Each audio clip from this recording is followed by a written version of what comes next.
আজকে আপনারা এখানে যারা উপস্থিত আছেন সবার প্রতি কৃতজ্ঞতা জানাই। বাংলাদেশ আজকে একটি দুঃসময় পার করছে। আমাদের প্রিয় নেত্রী, সাবেক প্রধানমন্ত্রী, বিএনপির চেয়ারপারসন, গণতন্ত্রের মা দেশ নেত্রী বেগম খালেদা জিয়া অসুস্থ হয়েছেন।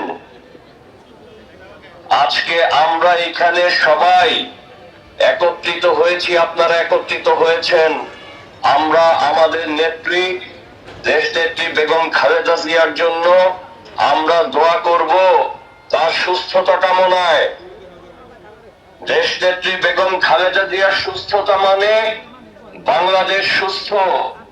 দেশ নেত্রী বেগম খালেদা জিয়া অসুস্থ মানে বাংলাদেশ অসুস্থ।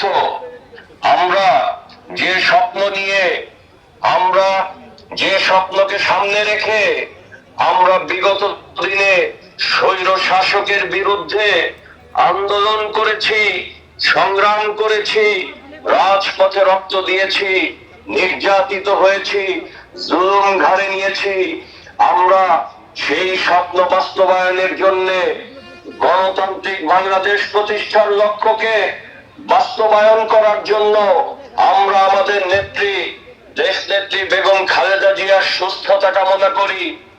সারা জীবন আমাদের নেত্রী জনাব রফিকুল ইসলাম বিপি রফিক সহ কালিয়াচর উপজেলা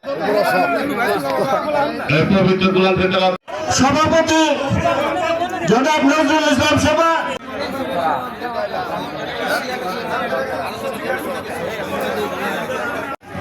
স্লোগান বন্ধ করেন। আজকে আমাদের সম্মানিত সভাপতি